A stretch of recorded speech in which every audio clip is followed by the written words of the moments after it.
Halo para penganggurannya Budiman, bagaimana kabarnya? Kali ini saya akan merangkum cerita anime berjudul Zankyu no Terror. Yang mana anime ini sangat epik karena banyak menampilkan adu kecerdasan di setiap para pemeran. Namun yang menarik adalah ternyata anime ini digarap oleh studio favorit saya yaitu MAPPA Studio.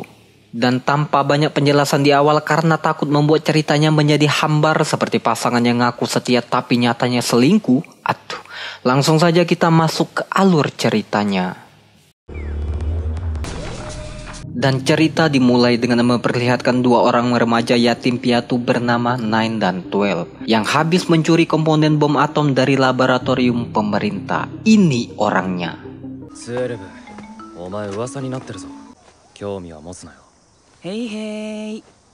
6 bulan kemudian, para polisi melihat video di internet dari dua anak laki-laki bertopeng yang mengatakan akan meneror Tokyo dan menghancurkan gedung pemerintah. Dua orang bertopeng itu menyebut diri mereka sebagai Seping, yang tak lain dan tak bukan adalah Nine dan 12.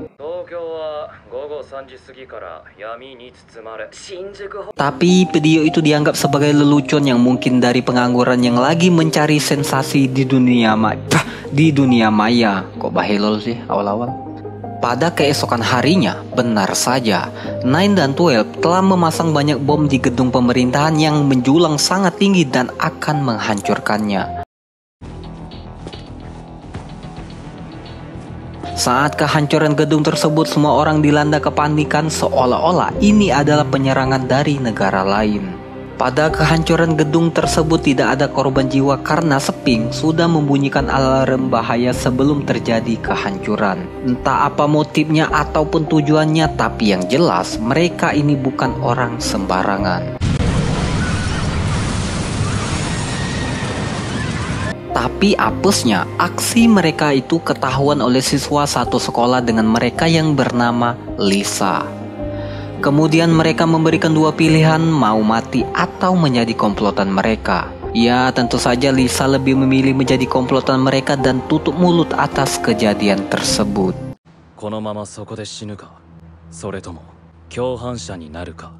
Lisa memilih menjadi komplotan mereka bukan karena terpaksa ataupun diancam, tapi karena saat ini dia tidak memiliki tujuan hidup alias sering tersakiti akibat hubungan Lisa dan ibunya sangatlah renggang.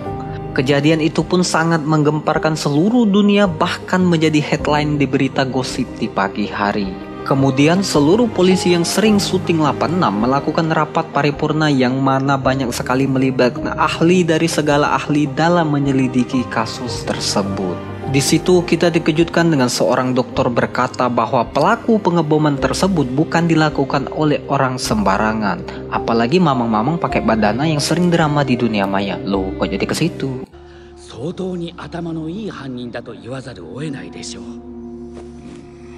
Tak cukup sampai di situ, mereka pun bahkan menganalisa bahwa pelaku sudah merencanakan secara matang dan bahkan bisa mengetahui titik vital struktur gedung tersebut.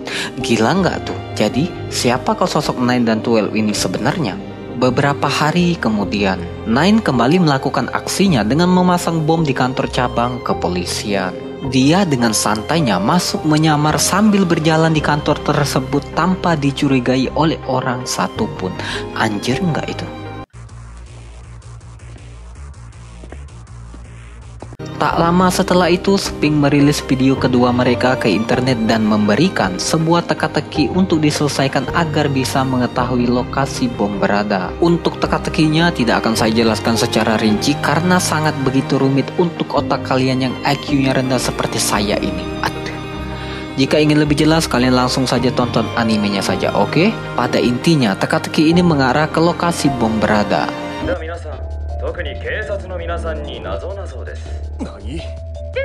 Tentu saja pihak kepolisian dibuat pusing 7 keliling dan salah memecahkan teka-teki lokasi bom berada. Melihat waktu pemecahan teka-teki itu sudah habis, Nine langsung meledakkan kantor kepolisian tersebut.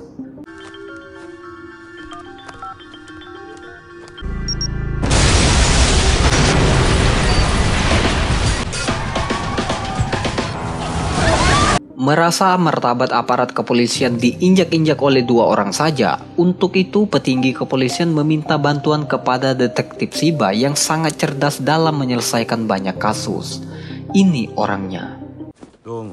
Beliau memiliki kecerdasan dan keterampilan yang sangat tinggi karena sudah berpengalaman dalam berbagai kasus mustahil. Dan detektif Shiba selalu berhasil menyelesaikan setiap kasusnya, seperti kasus penyerangan, perselingkuhan, kedisiplinan, seni budaya, tata boga, dan bahkan kasus penggerebekan istri tetangga. Namun yang menarik adalah Nine seperti sudah menanti-nantikan kemunculan dari detektif Shiba tersebut.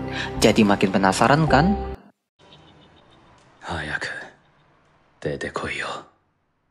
Beberapa hari kemudian, untuk mengetes seberapa intelijen detektif Shiba, Seping merilis kembali video teka-teki untuk dipecahkan. Ya, sesuai dengan dugaan Seping, detektif Shiba cukup cepat dalam memecahkan teka-teki yang mereka berikan dan berhasil menemukan lokasi bom di sebuah kuil bersejarah. Melihat itu, Seping nampak tersenyum kepada detektif Shiba. Waduh. Namun apa yang terjadi kemudian benar-benar sangat mencerobohkan.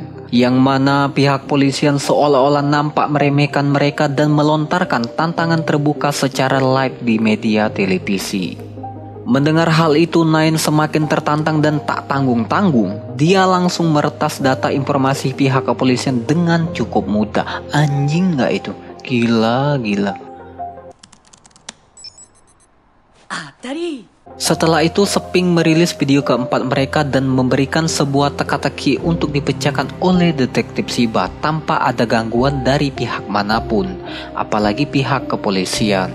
Awalnya Shibasaki sangat kesulitan, tapi di detik-detik terakhir dia berhasil memecahkannya. Tapi pengatur waktu tetap tidak berhenti, alasannya karena pihak polisi ikut adil dalam teka-teki tersebut. Dan beberapa detik kemudian seluruh informasi investigasi dan data-data penting milik polisi dipublish secara online. Dan seluruh masyarakat menyimpulkan bahwa para pelaku selalu selangkah lebih maju dari pihak kepolisian.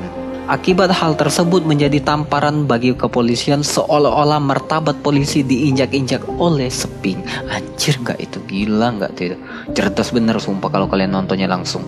Dengan semua fakta dan semua rencana yang mereka lakukan, yang mana ini jelas menambah rasa penasaran saya dan kita semua tentang siapakah 2 orang ini sebenarnya. Makin penasaran kan? Oke lanjut. Akibat kejadian sebelumnya, negara Amerika Serikat mulai melirik kasus ini dan mengirimkan tim badan intelijen yang dipimpin langsung oleh seorang perempuan yang cukup bernafsu melawan Seping. Iya, Jiki. Saat Seping merilis video kelima mereka, benar saja, Seping mendapat perlawanan yang sangat sengit dari tim Amerika tersebut. Sampai-sampai hampir membuat rencana Seping gagal total dalam meledakkan kereta api. Tapi bukan itu kejutannya. Yang menarik adalah ternyata ketua tim dari AS tersebut adalah teman masa kecil dari Seping bernama Pipe. Ini orangnya. Setelah mengetahui mereka, Pipe membuat strategi dengan menyamar sebagai Seping dan mengirimkan teka-teki yang mana lokasinya berada di bandara, dengan tujuan akan meledakkan bandara agar semua masyarakat Jepang menebar kebencian terhadap mereka. Melihat ini sebagai tantangan dari Pipe, tentu saja Seping tidak tinggal diam dan langsung mengajak Lisa dalam mencegah meledaknya bom tersebut. Saat tiba di bandara, Nine menyadari bahwa Pipe berencana memainkan permainan catur untuk melanjutkan permainan mereka ketika masih kecil. Dan yang mengejutkannya adalah area bandara dijadikan sebagai papan caturnya. Gila nggak tuh?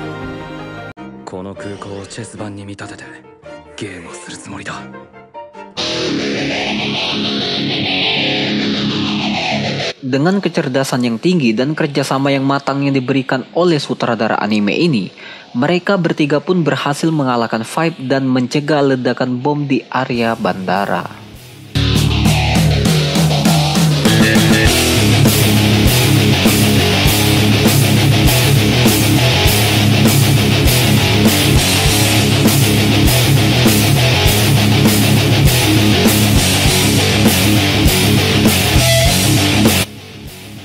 1 minggu kemudian, detektif Shiba ternyata diam-diam mulai menyelidiki kasus ini sendirian dan hendak mencari identitas Pink yang sebenarnya. Dalam penyelidikannya, kita dikejutkan dengan sebuah fakta yang sangat mengejutkan. Ternyata para pemimpin tiap lokasi gedung yang menjadi target pengeboman Pink tergabung dalam sebuah organisasi Akademi Kebangkitan. Dan kelompok itu pernah membuat sebuah proyek rahasia 10 tahun lalu bernama Proyek Athena.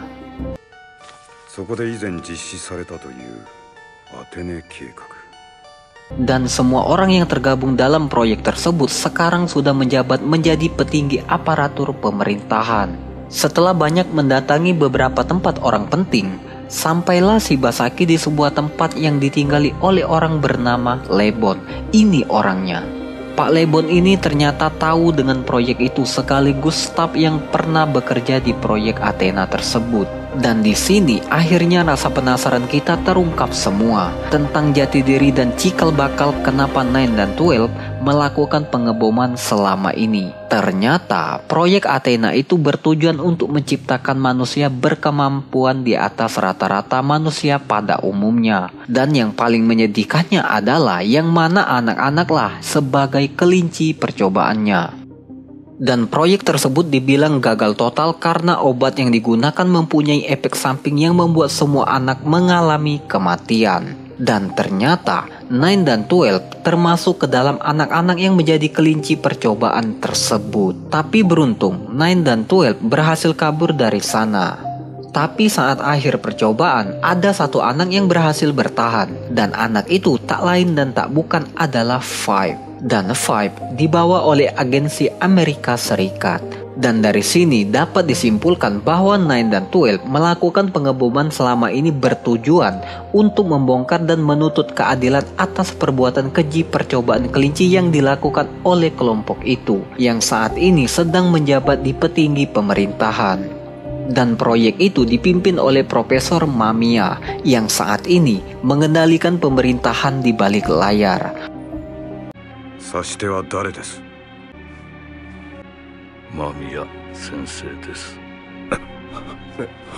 Oke, clear kan? Sudah tahu kan maksud Pink selama ini?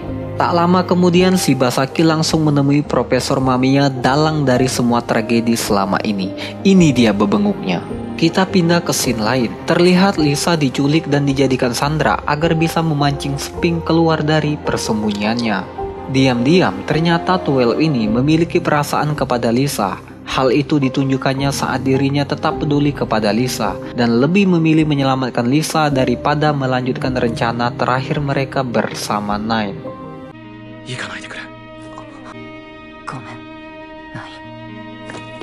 Sampai di sana Lisa sudah dipasangkan bom yang melekat di tubuhnya. Dan bom tersebut mustahil untuk dijinakan dengan waktu yang sangat singkat. Lalu Five memberikan kesepakatan agar 12 mau mengkhianati Nine dan membocorkan rencana terakhir mereka jika ingin Lisa selamat.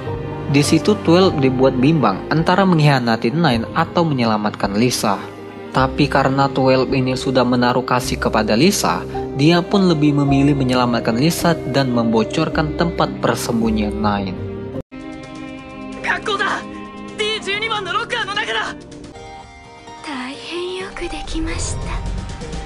Emang ya, kalau udah masalah percintaan ataupun wanita emang tidak bisa dinego lagi. Apapun pasti dilakukan. Pret. Oke, lanjut. Nine pun langsung menyadari bahwa rekannya sudah mengkhianatinya. Dan kau tahu apa yang akan dilakukan Nine selanjutnya? Kalian pasti akan tercengang. Yang mana Nine dengan santainya datang ke kantor polisi dan menyerahkan dirinya seperti orang yang tak memiliki dosa. Sumpah di momen ini epic bener kalau kalian nontonnya langsung.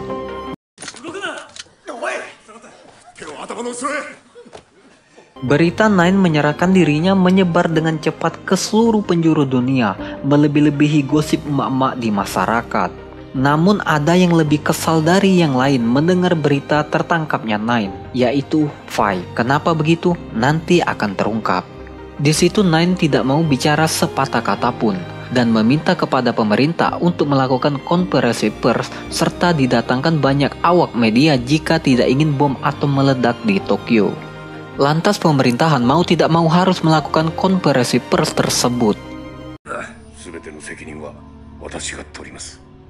Tapi saat Nine mau dipindahkan, ada gangguan dari Five yang sebenarnya ingin menyelamatkannya.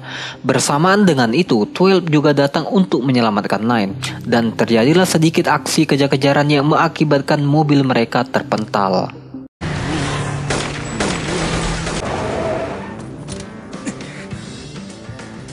Saat Five berhadapan dengan Nine, ternyata selama ini Five hanya ingin mengalahkan Nine dari segi apapun, tapi tidak pernah tercapai.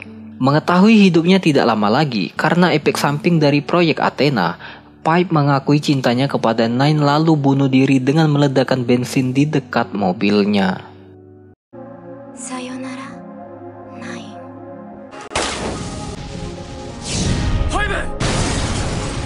Tak lama kemudian seluruh media massa dibajak oleh Nine dengan menampilkan pesan otomatis yang telah dibuat Nine sebelumnya. Karena waktu konferensi pers telah gagal, hitungan mundur peledakan bom atom telah dimulai secara otomatis.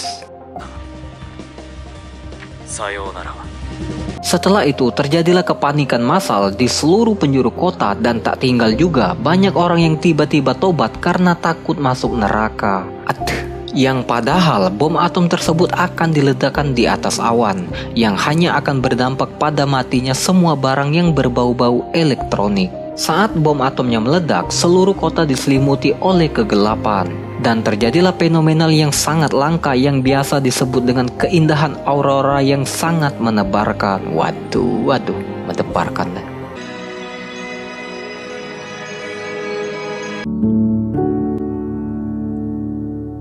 Pada keesokan harinya, seluruh kota nampak seperti kota yang ditinggalkan. Kemudian Nine, 12, dan Lisa bertemu di tempat asal proyek Athena yang telah ditinggalkan. Ketiganya menghabiskan waktu bersama untuk berlalang buana seolah-olah tidak terjadi apa-apa.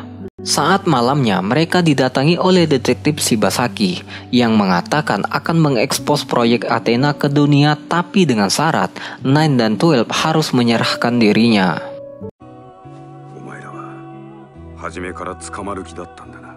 Mendengar hal itu, mereka menyetujuinya, tapi tiba-tiba datanglah angkatan militer yang menodongkan senjata kepada mereka. Dan entah apa yang ada di dalam kepala mereka, 12 langsung ditembak di dada tanpa sepatah kata pun.